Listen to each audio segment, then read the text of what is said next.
A Arca da Aliança é a célula que a Débora é líder. Amém? Deus é bom. É só a segunda de várias. Aleluia. Vamos orar pela Débora. Eu queria que você estendesse suas mãos em direção a ela. Débora é uma pessoa de um coração incrível.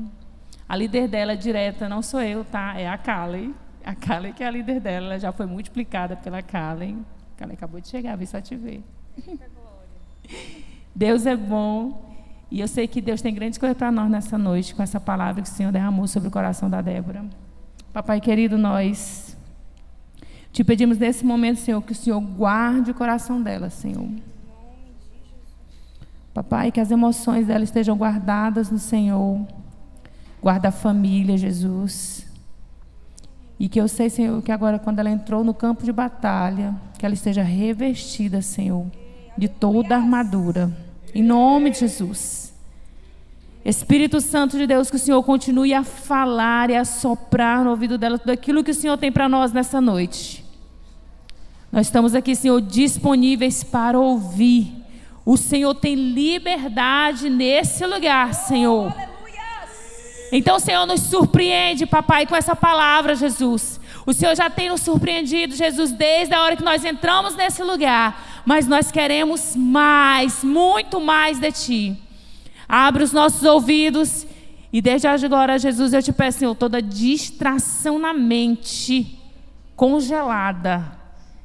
E que a presença de Deus possa fluir. Ouvidos atentos, corações como terra fértil. E mente ligada em Deus agora, em nome de Jesus.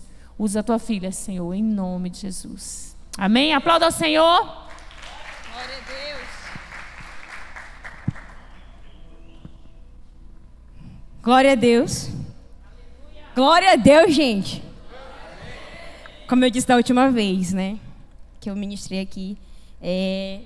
Já é assim, né? Já é um desafio estar aqui na frente. Aí vocês não colaborar, não dá um glória a Deus aí, meu irmão, e dificulta a vida de quem está aqui pregando. Então, abra essa boca, glorifica o nome do Senhor. Amém? Dessa vez eu vou tentar não olhar só para essa Arca da Aliança. Da última vez eu passei a administração toda olhando só para cá. Mas agora tem uma Arca da Aliança ali atrás. Pois amém, gente. Como a Lídia já falou, eu me chamo Débora. Sou liderada da Kalen e sou líder da Arca da Aliança. E estamos aqui nesse desafio. Assim, foi uma intimação, viu, da parte da Lidiane. Ela chegou... vou falar para vocês como foi. Ela chegou primeiro no meu privado, né? Ela, e agora em agosto, quando tu vai estar aqui em Imperatriz? Porque eu não sou daqui, né? Aí eu não sei o que foi que eu respondi. Aí ela, não, é porque eu vou te colocar na escala da administração. E eu, não, calma. Eu nem me recuperei da última, calma. Aí, beleza. E eu pensei que ela tinha nem entendido. Penso que não, horas depois, escala do mês de agosto. Débora, eu falei, não acredito. Foi uma intimação. Aí eu, amém, Jesus. Não retroceder, né? Não voltar atrás. Quem coloca a mão no arado, não voltar atrás. E, baseado nisso, vamos lá para João, capítulo 6. Na medida que forem encontrando, vão dando glória a Deus. Amém? Vou esperar vocês também dessa vez, que me disseram da última vez que eu não esperei. Não digo quem.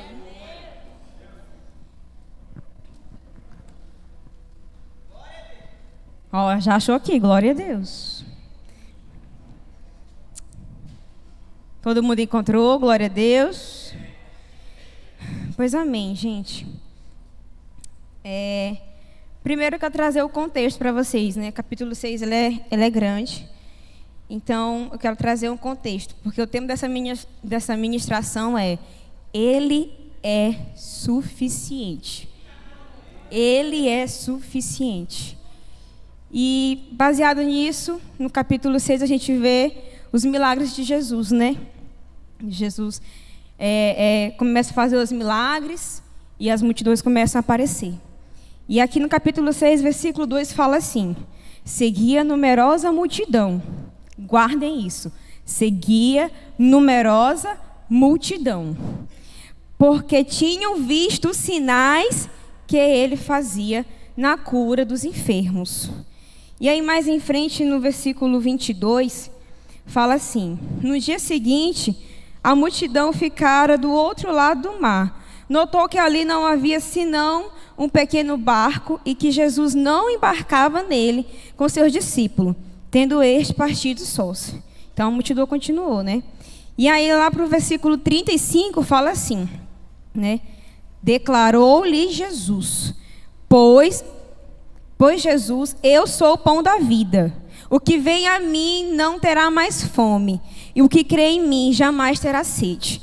A multidão estava perseguindo Jesus, os milagres estavam acontecendo, os sinais, as maravilhas, e a multidão vindo, né? E Jesus começou a não só fazer os milagres, as maravilhas, e começou também a dizer, né? Eu sou o pão da vida, o que vem a mim jamais terá fome, e o que crê em mim jamais terá sede.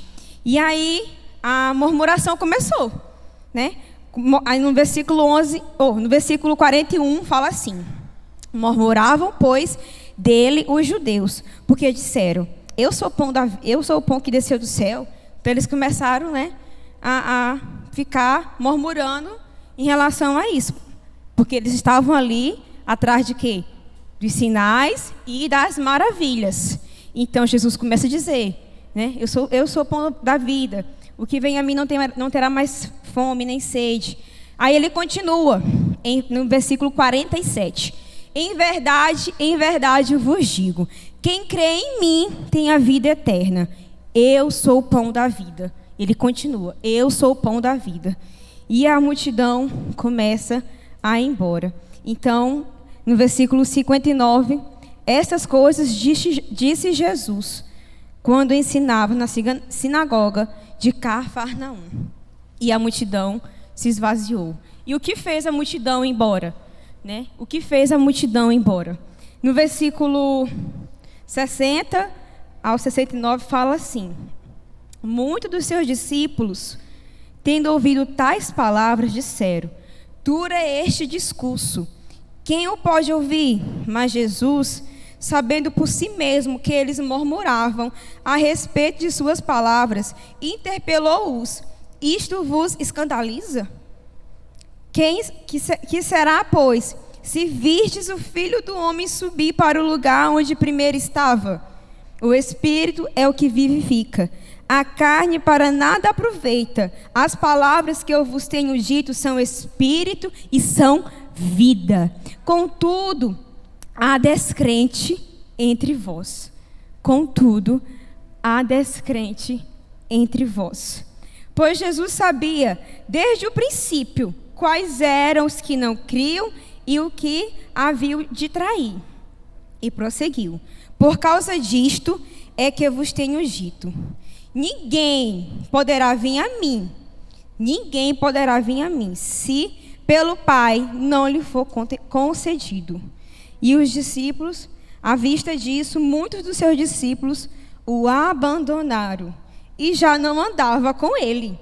Então perguntou Jesus aos 12: porventura quereis também vós outros retirar-vos? E no 69 fala: respondeu-lhe Simão Pedro: Senhor, para quem iremos? Tu tens as palavras de vida eterna, e nós temos crido e conhecido que tu és o Santo de Deus. Para quem iremos, se tu tens as palavras de vida eterna, e nós temos crido e conhecido que tu és o Santo de Deus? Amém? E o que fez essa multidão ir embora? Né? A mensagem que escandalizou os judeus. Eu sou o pão da vida. Essa foi a mensagem que escandalizou os judeus. E o que fez eles ir embora foi simplesmente o fato de Jesus dizer, sabe? Melhor do que o milagre é o próprio pão da vida.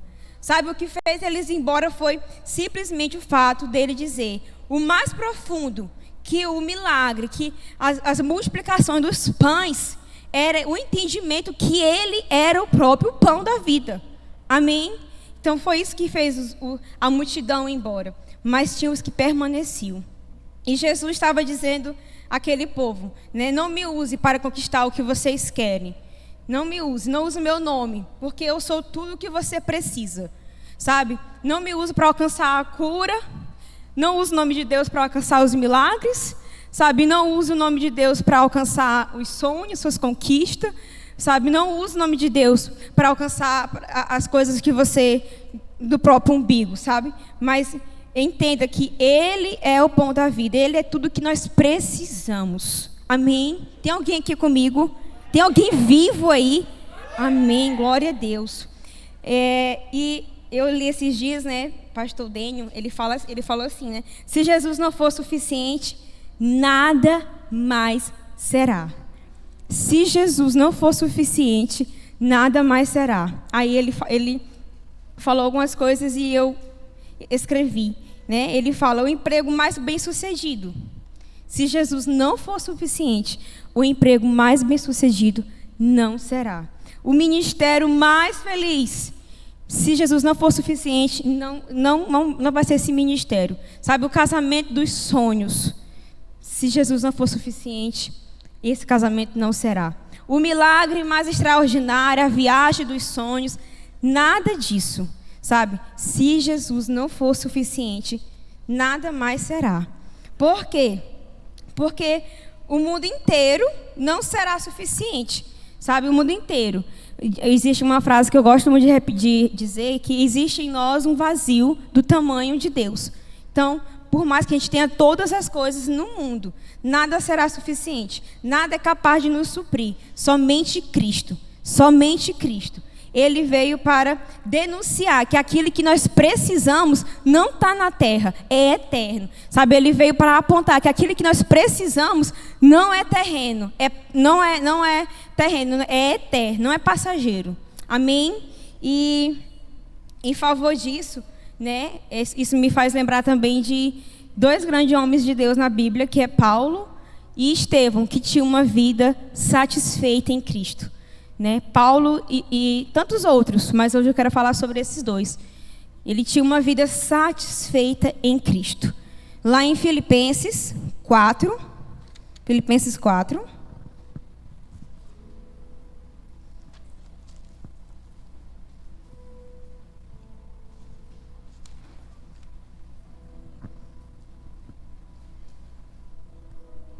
quando foi encontrando, vou dando glória a Deus, minha gente. Pois amém. Filipenses 4, do versículo 11 ao 13, fala o seguinte: tendo isto, não por causa da pobreza, porque aprendi a viver contente em qualquer situação. Tanto sei estar humilhado, como também sei ser honrado. De tudo em todas as circunstâncias já tenho experiência, tanto de fartura como de fome, assim de abundância como de escassez. Tudo posso naquele que me fortalece. Tudo posso naquele que me fortalece. E Paulo, ele escreve essa carta, não é de uma mansão. Paulo não escreve essa carta de uma cadeira como a central. Paulo, ele não escreve essa carta vivendo os seus melhores sonhos. Paulo, ele não escreve essa carta com carro novo, com emprego, com salário muito bom. Paulo, ele escreve essa carta dentro de uma prisão. Paulo tinha uma vida totalmente satisfeita em Cristo. Sabe? Paulo, primeiro, para quem não sabe, eu vou trazer o contexto também. Paulo, ele é o maior perseguidor dos cristãos. Ele liderava, né, perseguições aos cristãos. E até um certo dia, ele teve um encontro com Cristo em Damasco, no caminho de Damasco. E depois desse encontro, não mudou só a vida de Paulo, mudou o percurso da vida de Paulo e de todos que estavam ali ao seu redor. Então, agora está Paulo em Filipenses capítulo 4, um homem que era líder das perseguições, um homem que era renomado, um homem que tinha uma posição importante no Império Romano. Alguém está me entendendo? Amém? Um homem que tinha uma posição importante no Império Romano, um homem que era respeitado, um homem, sabe, que todo mundo temia ele. Agora está Paulo, depois de encontrar com Cristo, sabe, dentro de uma prisão, dizendo no versículo 4, alegrai-vos sempre no Senhor. Outra vez digo, alegrai-vos sempre no Senhor. E eu volto a dizer, ele não escreveu isso, sabe, saltitante, por aí pulando corda, não. Ele escreveu isso dentro de uma prisão. E ele estava alegre, satisfeito em Cristo. E essa é uma vida de quem anda em Cristo, sabe? É uma vida satisfeita, uma vida alegre, mesmo em meio aos caos, sabe? Porque Ele é a nossa esperança. Ele é a nossa esperança, mesmo em dias difíceis, sabe? Jesus, nele nós temos alegria, nós temos esperança de vida eterna. Então, Ele escreve, alegrai-vos sempre no Senhor. Outra vez digo, alegrai-vos. E isso também, né, nesse mesmo contexto, eu tenho um relato do Fábio Coelho, que é de um podcast que eu ouvi. Eu acho que muita gente sabe até qual é, porque eu falo tanto sobre esse podcast, né, que é da Ariadna Oliveira, no Jesuscope. E aí lá fala sobre esse relato, né, do Fábio Coelho.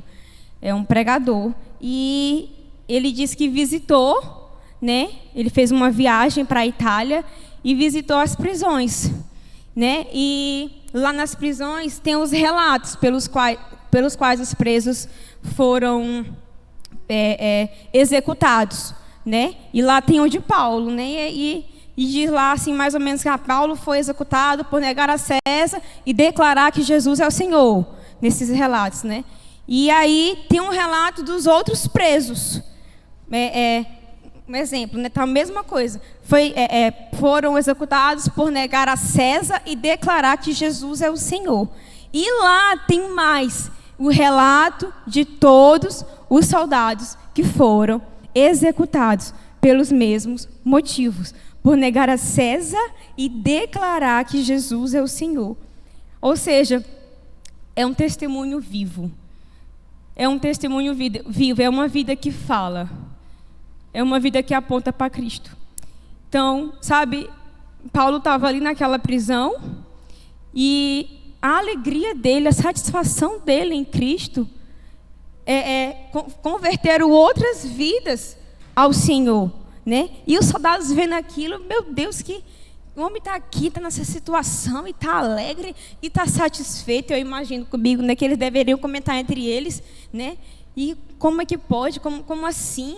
Né? E aquilo ali também quebrantou o coração deles, né? Então eles têm um relato que os soldados também foram executados, né? O testemunho vivo de Cristo, sabe? Uma vida que tem as marcas de Cristo, né? Uma vida que aponta para Ele. Então, quando a gente tem esse testemunho, quando a gente é esse testemunho vivo de Cristo, que tem essa vida que aponta para Ele, então, às vezes, a gente não vai precisar falar nada, sabe? Às vezes, Karine, tu vai chegar num ambiente e não vai precisar falar nada, sabe? Tu não vai precisar fazer nada, Bruna. Sabe, tu não vai precisar abrir uma Bíblia, pregar em cima de um versículo, de uma palavra, porque a tua vida vai falar. A tua vida fala. A tua vida aponta para Cristo. Você é um testemunho vivo, sabe, de Cristo. Então, as pessoas vão olhar e vão dizer que Cristo é esse, que Deus é esse que essa pessoa serve, né? Que Deus é esse que essa pessoa serve. Que Deus é esse. Que Deus é esse. Que mesmo uma pessoa, sabe, às vezes você recebendo calúnias, mesmo às vezes você, sabe, ofensas ou qualquer outro tipo de coisa, você ainda assim é manso e humilde de coração. Você ainda assim, sabe, mostra, aliás, ainda tem as marcas de Cristo. Você não vai revidar porque o Senhor, Ele te justifica. Então, aqui dali vai confrontando os outros, né? Vai confrontando. Como assim? Acontece isso, acontece aquilo, se levanta isso, se levanta aquilo. E a pessoa não murmura. E a pessoa não sabe, ela não revida, ela dá outra face, como o Senhor ensina. Então, isso vai quebrando corações endurecidos. Então, às vezes, a gente ora tanto pela nossa família, né, para que se convertam, e a gente esquece esse testemunho na nossa casa. Essa pessoa que eles olham e digam: que Deus é esse que ela serve? Que Deus é esse que está servindo? Quero conhecer esse Deus. Eu quero saber mais sobre esse Deus. E nesse mesmo podcast, gente, depois assistam, esse podcast, ele me confrontou tanto de uma maneira, sabe? Terminei o podcast, eu disse: meu Deus, eu não sou nem um pingo crente. Eu pensava que eu era um pouquinho, mas agora não.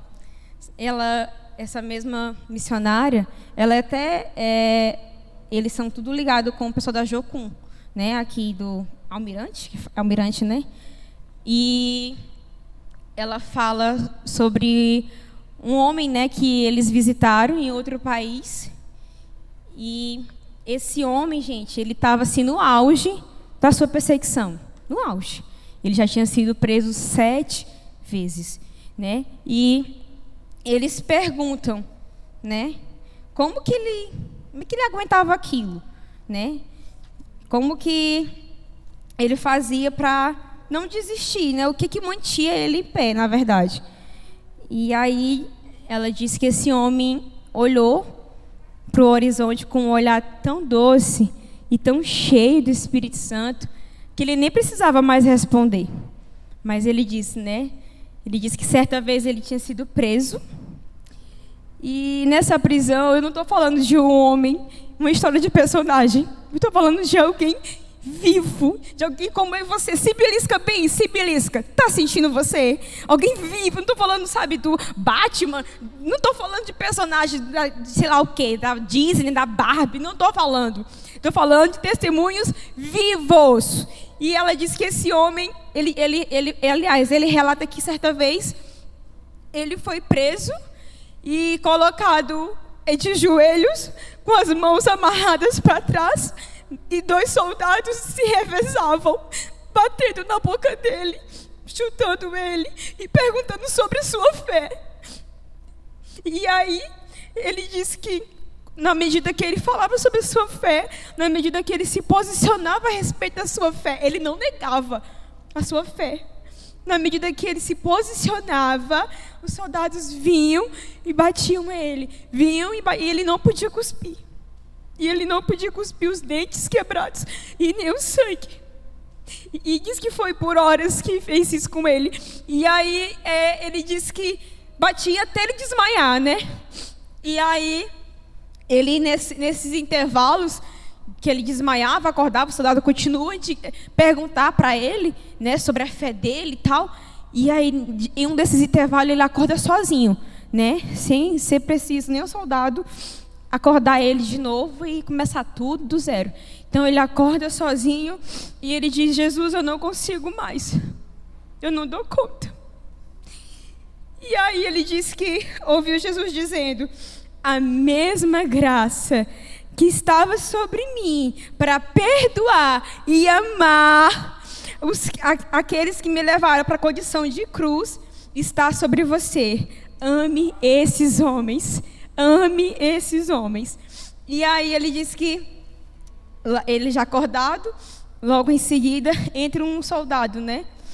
Acredito eu que seja para acordar ele de novo e iniciar do zero.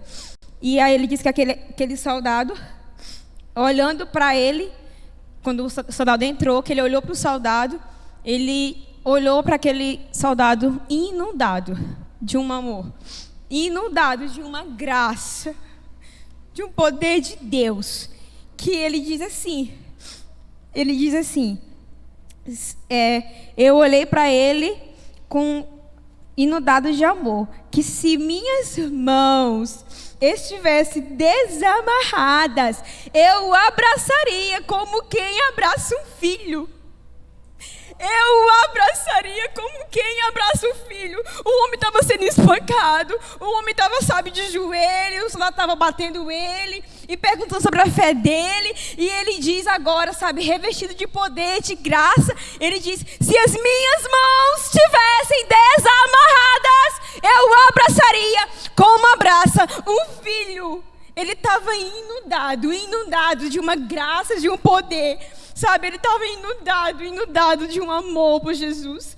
E o soldado, vendo aquilo, o soldado disse que cai de joelhos e diz: não me olhe assim, eu não aguento esse amor. Me fale sobre o seu Deus. Meu Deus, chorou com Barabás. Não me olhe assim, eu não aguento esse amor. Me fale sobre o seu Deus. Eu não aguento esse amor. Me fale sobre o seu Deus. E aí eu fiquei, meu Deus, como a gente tem um evangelho raso. Meu Deus, como meu evangelho é raso. Sabe, como a gente se ofende fácil. Como a gente se ofende fácil. Como a gente se ofende fácil. A gente se estressa, a gente se rebeldia com tanta facilidade. As pessoas não podem buzinar no trânsito para a gente atrás, que a gente já fala às vezes um palavrão, ou então a gente já se estressa. As pessoas às vezes não podem ofender, falar mais alto, que a gente já se magoa e sai da igreja. Não pode levantar um fuxico com o nosso nome, que a gente já se ofende e nunca mais volta.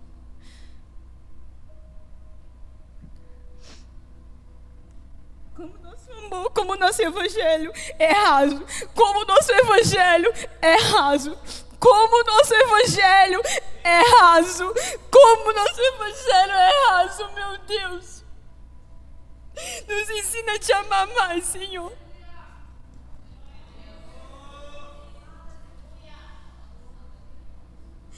Nos ensina, Senhor, a te amar mais. Nos ensina esse testemunho vivo. Esse testemunho vivo. Onde as pessoas irão olhar para nós e elas vão dizer: me fale sobre o seu Deus.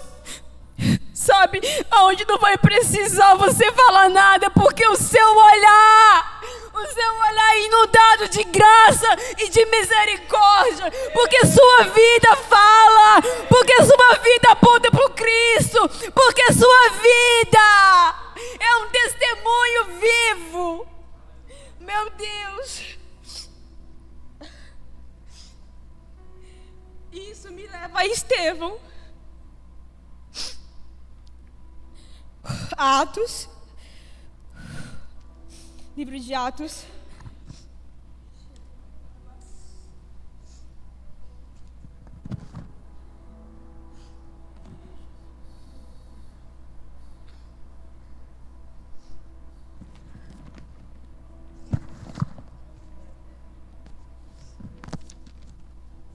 Quem foi encontrando, dá um glória a Deus.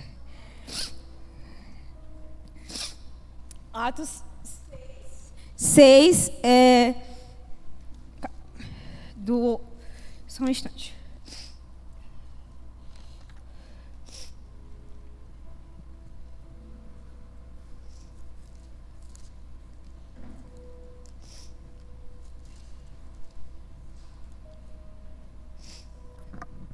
Atos 6, do capítulo 8. Mas eu quero voltar um pouquinho antes. Aqui, em Atos, a igreja passa pelo batismo do Espírito Santo. Né? Se a gente for lá para o início, a gente vê os 3.000 homens, né, que foram cheios do Espírito Santo através de uma palavra de Pedro, né, do Espírito Santo através da vida de Pedro. E está nesse contexto, né, onde Pedro e João é preso e vai seguindo até chegar no versículo 6, que fala de Estevão. E no capítulo 6, perdão. E versículo 5 fala assim, né? A proceder agradou a toda a comunidade e eles alegravam, elegeram Estevão, homem cheio de fé e do Espírito Santo. Né? Aqui eles elegeram Estevão, depois de depois de algumas perseguições, a igreja está sendo já ali o início, né, das perseguições. Vem Estevão, e no versículo 8 fala assim: Estevão... Não, calma, estou pulando partes.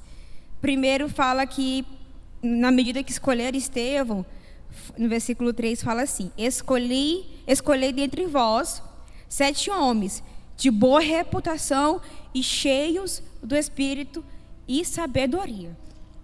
E aí, Estevão era um desses homens.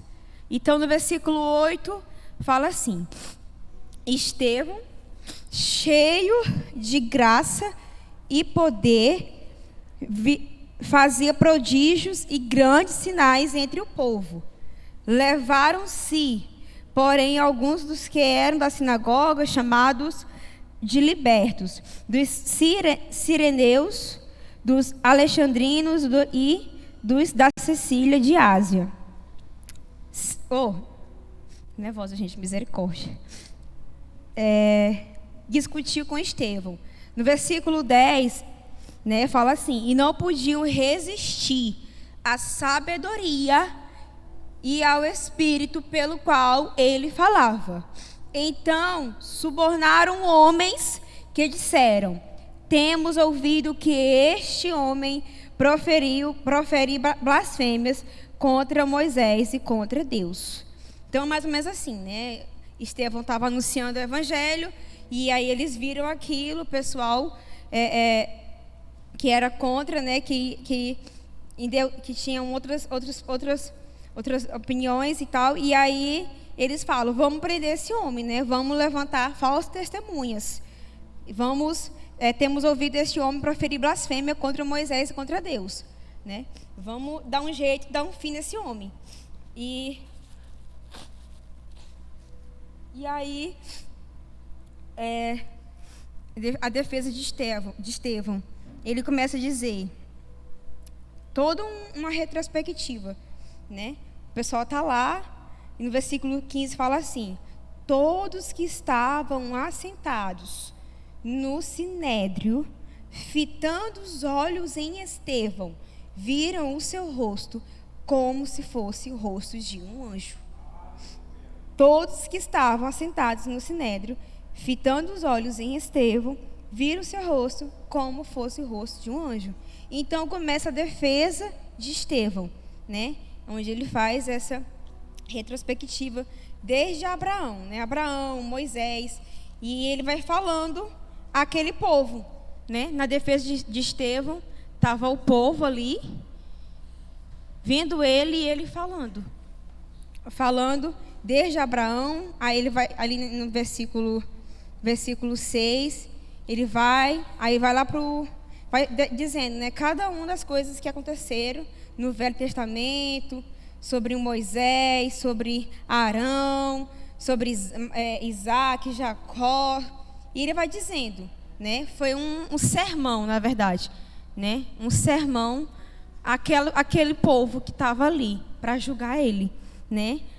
Então ele estava basicamente dizendo para aquele povo, né, que aqueles homens, assim como seus antepassados tinham perseguido os profetas que anunciavam a vinda do Messias, agora haviam traído e se tornado eles assassinos de Cristo, né? Estevão estava basicamente dizendo isso para aquele povo, que eles tinham se tornado assassinos de Cristo. E aí lá no versículo 54 fala assim: ouvindo eles isto, enfureceram-se no seu coração e rilhavam os dentes contra ele. Quero que você entenda o contexto. Estevão estava diante do sinédrio, tinha todo um povo ali ouvindo Estevão, e Estevão estava falando sobre a caminhada ali do povo, né? Desde o começo ali, desde de Abraão e continuou, e o povo se enfureceu. E aí, no versículo 55 disse: mas Estevão, cheio do Espírito Santo, fitou os olhos no céu e viu a glória de Deus e Jesus, que estava à sua direita, e disse: Eis que vejo os céus abertos e o Filho do Homem em pé à destra de Deus. Eles, porém, clamando em alta voz, tamparam os ouvidos. Eles, porém, clamando em alta voz, tamparam os ouvidos. E eu fiquei pensando, por que eles tamparam os ouvidos? Aí foi onde eu voltei aqui, né? Onde o Senhor me fez lembrar que diz que ele era um homem, né, cheio do Espírito Santo e que não podiam resistir à sabedoria e ao Espírito pelo qual ele falava. E aí, continuando, eles, porém, clamavam em alta voz, né? Tamparam os ouvidos e unânimes arremeteram contra ele e, lançando-o fora da cidade, o apedrejaram. As testemunhas deixaram suas vestes aos pés de um jovem chamado Saulo. O mesmo Paulo que a gente estava falando agora. Saulo era conhecido, né? Esse era o nome dele, antes de se encontrar com Cristo no caminho de Damasco. E lançando-o fora da cidade, o apedrejaram. As testemunhas deixaram suas vestes aos pés de um jovem chamado Saulo. E apedrejaram Estevão, quem invocava e dizia: Senhor Jesus, recebe o meu espírito. Senhor Jesus, recebe o meu espírito. Então, ajoelhando-se, clamou em alta voz: Senhor, não lhe imputes este pecado. Com esta palavra adormeceu. Ele estava dizendo: Senhor, não coloque sobre ele esse pecado. Não coloque sobre eles esse pecado. Estevão estava sendo apedrejado por declarar que Jesus é o Senhor. E ele estava satisfeito em Cristo. É uma vida satisfeita em Cristo. E eu amo esse versículo 56 que fala, né? Eis que vejo os céus abertos e o Filho do Homem em pé à destra de Deus. Eis que vejo os céus abertos e o Filho do Homem em pé à destra de Deus. Eis que vejo os céus abertos e o Filho do Homem em pé à destra de Deus. Então, Paulo, Estevão, tantos outros homens da Bíblia, né, tinham uma convicção, sabe? Tinham uma vida em Cristo, satisfeita em Cristo, sabe? Tinha uma alegria, uma certeza. E eles não paravam, sabe? Eles não temiam a morte, eles não temiam as prisões, eles não temiam as perseguições. Eles tinham apenas, sabe, a olhar, que era Jesus. Só tinha um para eles seguir, para eles fazerem o ID, para eles proclamarem. Eles tinham uma verdade, eles tinham um encontro. Esses homens tiveram um encontro com Cristo, sabe, de uma forma tão profunda que eles estavam dispostos a abrir mão da sua vida. Eles tiveram um encontro com Cristo de uma forma tão profunda que eles estavam, sabe, dizendo: o que importa é que o nome dele seja anunciado, sabe? O que importa é a vinda de Cristo, é a vida do Senhor. O que importa é que eu declare, que eu anuncie o Evangelho a qualquer custo. E então, no versículo final fala: Saulo consentia sua morte. E eu fico imaginando, né, depois Saulo, né, Paulo, lembrando de tudo aquilo. Aqui ele não tinha esse encontro ainda com Cristo. Aqui Paulo não tinha ainda, sabe, esse cair das escamas dos olhos. Então, imagina depois, né, o que aconteceu naquele caminho de Damasco. Né? Imagine depois. O mesmo Paulo que estava ali, sabe, consentindo com a morte de Estevão, sendo apedrejado, depois também encontro com Cristo, né? E o que ele viu naquele caminho, né? O que foi aquilo que ele viu no caminho de Damasco? Que encontro foi esse? Sabe, como foi, que ele foi? Eu sei que foi tão profundo, sabe, tão poderoso que agora estava Paulo. Agora estava Paulo, o ex-líder das perseguições, sendo agora um perseguidor de Cristo. Então, que encontro foi esse, né? Então, são dois homens na Bíblia que falam muito a respeito disso, né? A respeito de uma vida em Cristo, de uma vida satisfeita, de uma vida alegre em Cristo, de uma vida que somente Cristo importa, né? E eu não sei vocês, mas às vezes eu fico me perguntando, né? Às vezes eu fico pensando, meu Deus, mas a gente de fato é uma igreja privilegiada, amém? Isso não que isso seja, não é uma crítica e tal, mas a gente é. Mas o que a gente tem feito com tudo isso, né? O que a gente tem acesso, né? Como a gente tem feito com as coisas que a gente está no nosso alcance, né? Como que a gente tem agido? Porque aqui estão homens que não tinham internet, não tinham, né, tantas coisas com facilidade que nós temos hoje, não tinham carros. E eram homens que tinham uma vida totalmente voltada para Cristo. E, por fim, eu quero que a gente vá lá para Ezequiel. Ezequiel, capítulo 47.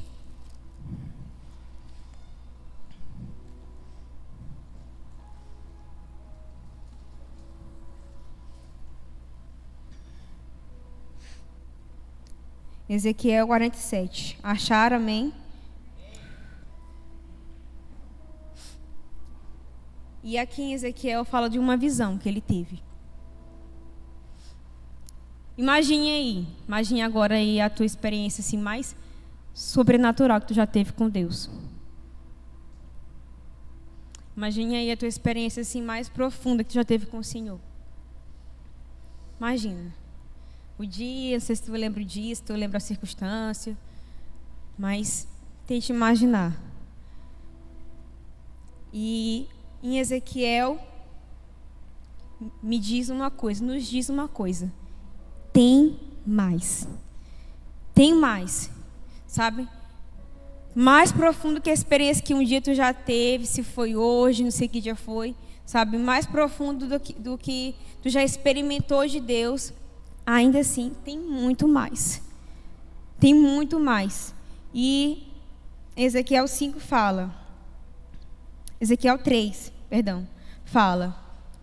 Saiu aquele homem para o oriente, tendo na mão um cordel de medir. Mediu 1000 côvados e me fez passar pelas águas, águas que me davam pelos tornozelos. Mediu mais 1000 e me fez passar pelas águas que me davam pelos joelhos. Mediu mais 1000 e me fez passar pelas águas que me davam nos lombos. Mediu ainda outros 1000 e já era um rio que não se podia atravessar, porque as águas tinham crescido. Águas que se deviam passar nado. Rio qual não se podia passar. Rio qual não se podia passar. Tem mais. Gente, tem mais. Não é só isso aqui. Meu Deus, não é só isso aqui, gente. Pelo amor de Deus. Sabe, não é só um culto. Não é só tu vir para a igreja. Não é só tu bater carteira na célula. Não são só, sabe, as tuas vezes que a gente está escalado está nas escalas. Tem mais. Não é só escalas, tem mais. Sabe? Tem mais. Tem mais. E que o Senhor nos ensine, que o Senhor nos ajude. Que o Senhor, Ele nos leve a esse lugar de águas profundas, aonde a gente entrega o controle totalmente, sabe? Aonde a gente entrega o governo para aquele que é devido, sabe? Tem mais essa experiência que tu teve, que eu tive, essa experiência que em algum momento você já teve, não é o ápice, não, tem mais, sabe? É fora de 4 paredes, sabe? é fora desse lugar, desse tempo. Sabe, tem mais. Então, como diz em Mateus, vá para o seu lugar secreto, busca o Senhor, busque esse mar de Deus, feche a porta do seu quarto e diga: Senhor, eu quero ir mais. Eu quero ir além, eu quero ir mais profundo. Me tira desse raso. Senhor, me tire desse raso, não deixe. E eu queria convidar vocês para a gente orar nesse momento. A gente